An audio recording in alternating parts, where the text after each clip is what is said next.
Bon, je continue avec la suite, les raisons de notre combat.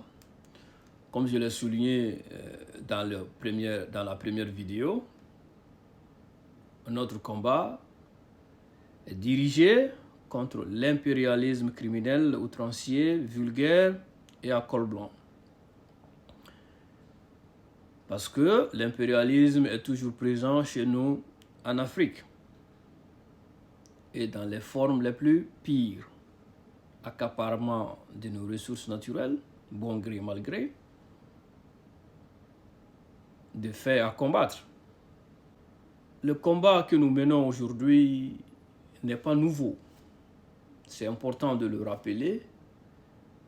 C'est le prolongement de la lutte des pères fondateurs du panafricanisme.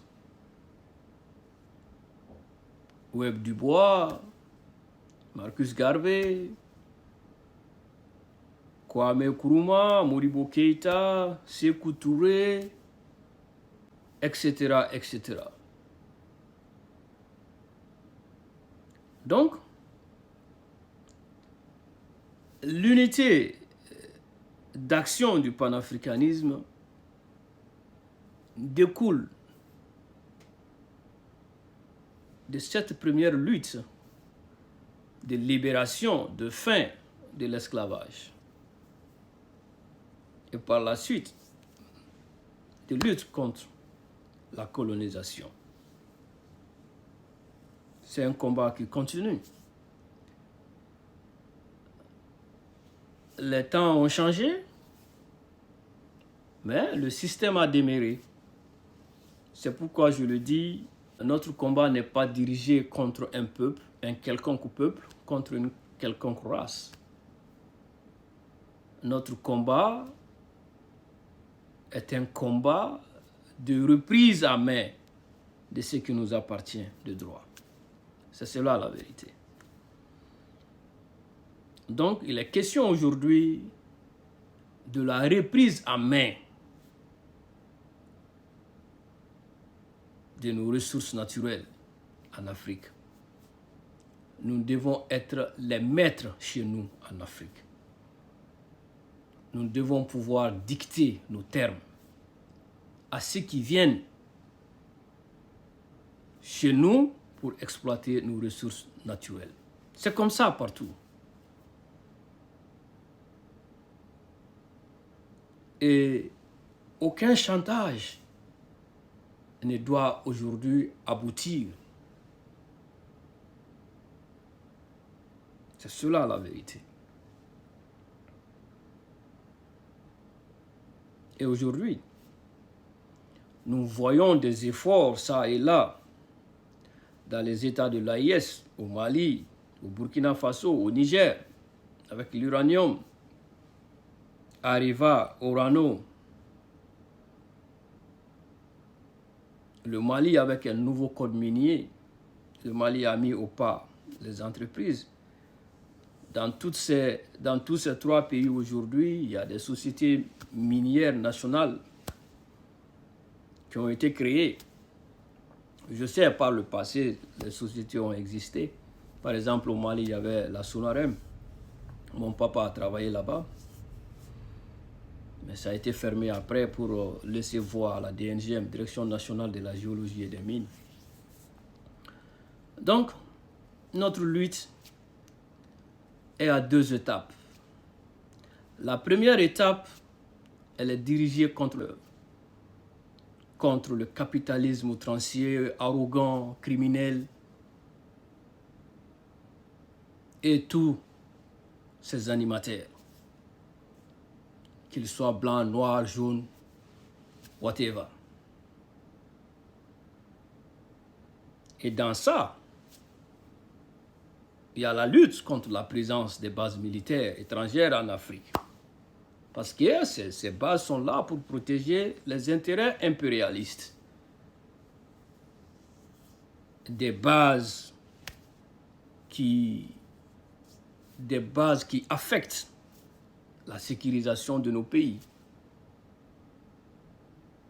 Donc, nous devons être maîtres de la sécurité de nos pays. peu importe le prix.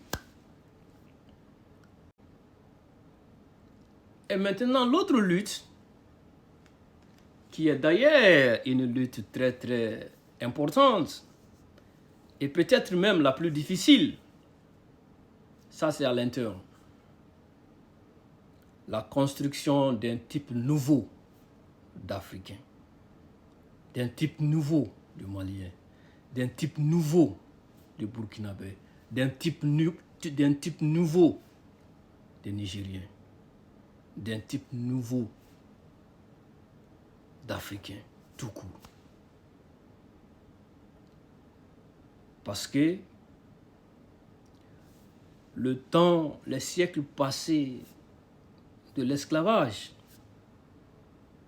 et de la colonisation ont transformé les esprits. À l'époque, en trahissant, on nous rapporte qu'il n'y avait pas de prison parce que les hommes et les femmes étaient très vertueux. Il n'y avait pas besoin d'avoir de prison. Les gens travaillaient bien, la corruption, on ne la voyait pas, les vols, les gens ne volaient pas, les gens ne mentaient pas, les gens avaient de la vertu. De très beaux caractères. Et j'ai vu ça dans des documents traités même par des colons blancs. J'ai lu des livres sur ça. Sur le caractère, combien sain était le caractère de l'homme noir avant les envahisseurs. Donc, ils sont venus avec leur système divide and conquer, diviser pour régner. Ils nous ont divisés. Ils nous ont rendus corrompus. Les gens pouvaient faire des choses à cause de sucre, à cause du lait, à cause de petites choses. Donc maintenant, la lutte à l'interne, cette lutte se dirige contre la mauvaise gouvernance, contre la corruption, contre l'outrecuidance, contre la gabegie, contre le népotisme, contre le fantocisme. Il faut gagner cette lutte. Il faut arriver à changer les comportements. Qu'on ait plus de gens intègres. Qu'on ait plus de gens patriotes. Qu'on ait plus de gens travailleurs. C'est cela. C'est comme cela qu'on va construire une Afrique digne, libre et prospère. Donc la lutte est double. Une dirigée contre l'extérieur, contre les forces impérialistes qui veulent nous maintenir dans la dépendance, dans les chaînes esclavagistes et colonialistes, et la lutte à l'intérieur contre les dirigeants corrompus. Quand bien même on aura notre propre banque centrale, sans implication française, d'aucune autre puissance, quand bien même nous serons propriétaires de nos ressources naturelles, quand bien même nous serons les seuls à sécuriser nos pays, si nous ne sommes pas intègres, si nous sommes imbibés dans la corruption à col blanc, rien ne marchera en Afrique. C'est cela la vérité.